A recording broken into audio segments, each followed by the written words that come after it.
Hydrocarbons के the most three repeated questions PYQ patterns fastest reactions hidden word trap और product prediction एक ही video में clarity so save it later for your exams guide. Alright guys, so इस question में this is diketone system और डाइकार्बोनल system. तो इसमें जो बीच वाला है दोनों के बीच का, उसको हम लोग अल्फा हाइड्रोजन कंसिडर करते हैं। जो कार्बन बीच में है उसके ऊपर जो हाइड्रोजन है that is known as alpha hydrogen. So now we are going to see on that particular carbon कि कौन सा ज्यादा एसिडिक है। तो एसिडिक इफेक्ट देखने के लिए हम माइनस आई इफेक्ट देखते हैं, that is minus inductive effect.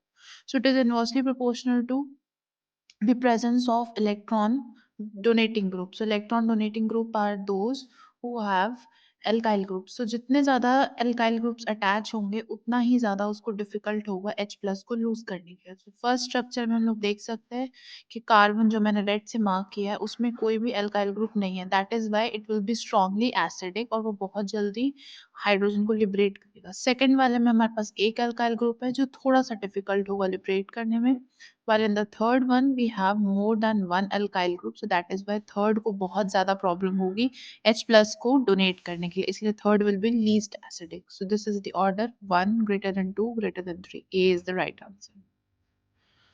So guys, next question में थोड़ा सा ये मल्टी स्टेप क्वेश्चन है, ये थोड़ा सा ट्रिकी भी है बट है इजी है वंस यू अंडरस्टैंड। सो ये क्वेश्चन में फर्स्ट ऑफ ऑल हमें ओजोनोलिसिस करना है। तो ओजोन का होता है O3। So whenever this ozone breaks up it breaks up into O2 and this monoatomic oxygen जिसको कि हम नेसेंट ऑक्सीजन कहते हैं, यही एक्चुअल में ऑक्सीडाइजिंग एजेंट होता है। तो ये क्या करेगा, एल्कीन के बॉन्ड को क्लीव करेगा। क्लीव करने के बाद वहाँ पे ओजोनॉइड बनेगा इंटरमीडिएट, उसके बाद वहाँ पे हमारे पास कीटोन आ जाएगा। तो इस स्ट्रक्चर में हमारे पास 2 मोल्स ऑफ डाइकीटोन आ जाएगा कि ऊपर भी नीचे भी सेम स्ट्रक्चर बनेगा। So I am writing it as 2 moles of diketone, dicarbonyl system I am getting. Then the second one we have NaNH2 2 moles again। तो NaNH2 जो है वो बहुत ज़्यादा स्ट्रॉन्ग बेस है। तो सबसे पहले हम पार्ट बाय पार्ट लेंगे, हम पहले वन पार्ट लेंगे फिर सेकंड पार्ट लेंगे। तो पिछले क्वेश्चन में टोल्ड यू कि जो कीटोन होते हैं ऐसे, इनके बीच का जो हाइड्रोजन होता है that is the acidic hydrogen. तो सिंस NaNH2 जो है वो बेस है, so that will try to abstract that hydrogen from it. So क्या करेंगे, सबसे पहले हम फर्स्ट मोल से क्वेश्चन को सॉल्व करना शुरू करेंगे। तो ये जो NaNH2 है, ये इस वाले हाइड्रोजन को जो मैंने मार्क किया alpha hydrogen, it will remove this. On the other hand side जो कार्बोनिल है उसमें ब्रेक डाउन हो जाएगा, क्योंकि कार्बन और ऑक्सीजन में oxygen is more electronegative, so oxygen will get negative charge and carbon will get positive charge. फिर hydrogen वहां से जाएगा तो H प्लस निकलेगा, तो उस कार्बन पे नेगेटिव चार्ज आ जाएगा। सो अब ड्रॉ द स्ट्रक्चर। सो अभी ये जो हमारे पास पॉजिटिव और नेगेटिव चार्ज है कार्बन कार्बन के बीच में, तो वहां पे इनोल टाइप का सिस्टम आ जाएगा, और जो हाइड्रोजन है टॉटोमेरिज्म से वो इस O ग्रुप के ऊपर आ जाएगा। So this is a special type of dynamic isomerism called tautomerism. तो इस वाले में ऐसे हो जाएगा। अभी सेकंड हम NaNH2 को लेंगे। सेकंड में क्या होगा, ये फिर से स्ट्रॉन्ग बेस है तो ये क्या करेगा, हाइड्रोजन एसिडिक हाइड्रोजन को एब्स्ट्रैक्ट करेगा। So what I can see from here is O plus, O minus and H plus. So this will liberate again H plus, and ये H plus चला जाएगा NaNH2 के वजह से। So next intermediate that we have is the third one, which are halides on the both hand sides. So अभी जो Br और I में से Br is more electronegative, इसीलिए पहले Br के साथ इसका रिएक्शन होगा।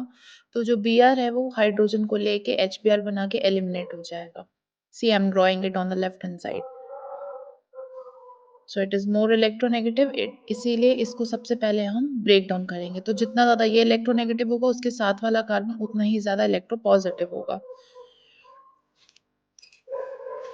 नेक्स्ट अगेन ये 14 कार्बन है जो कि क्वेश्चन में ही मार्क्ड है, उस वाले को अगर हम लोग ब्रेक डाउन करेंगे तो आयोडीन जो है नेक्स्ट स्टेप में वो ब्रेक डाउन हो जाएगा।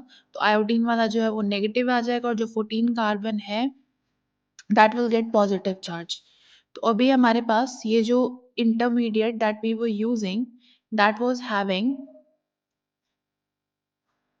नेगेटिव चार्ज और I माइनस के चले जाने की वजह से जो 14 वाला कार्बन है उस वाले पे आ जाएगा पॉजिटिव चार्ज, बिकॉज जो हैलाइड्स होते हैं वो इलेक्ट्रोनेगेटिव एटम्स होते हैं। तो उसके वजह से जो नेगेटिव वाला है कार्बन वो न्यूक्लियोफाइल है और पॉजिटिव वाला कार्बन जो है वो इलेक्ट्रोफाइल है। सो जो न्यूक्लियोफाइल होता है वो अटैक करेगा इलेक्ट्रोफाइल पे and they both will get attached and they will form this ring. So see guys, अभी जो मैंने बोला, the same thing I am drawing right now.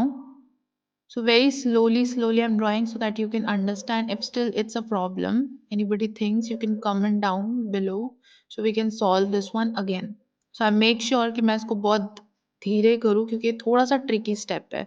So ये जो 14 वाला कार्बन है वो इस साइड में अटैच है, तो you can see C और D और B ये ऑप्शन सिमिलर है, तो 14 का पोजीशन चेंज हो रहा है, so you have to be very careful.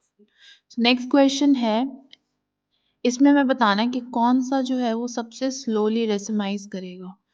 तो हमारे पास SbCl2 है, SbCl5 है सॉरी।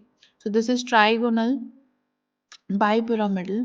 तो Cl जो है वो बहुत इलेक्ट्रॉन विड्रॉइंग ग्रुप्स होता है, तो ये क्या करेंगे, इलेक्ट्रॉन्स को खींचेंगे अपने तरफ since they are very electronegative. तो ये इलेक्ट्रॉन को खींचेंगे जिसकी वजह से Sb के ऊपर पॉजिटिव चार्ज आ जाएगा, पॉजिटिव चार्ज आ जाएगा जिसकी वजह से this will start acting as Lewis acid. Lewis acid को हम ऑल्सो इलेक्ट्रॉन डिफिशिएंट या फिर इलेक्ट्रोफाइल्स भी कहते हैं।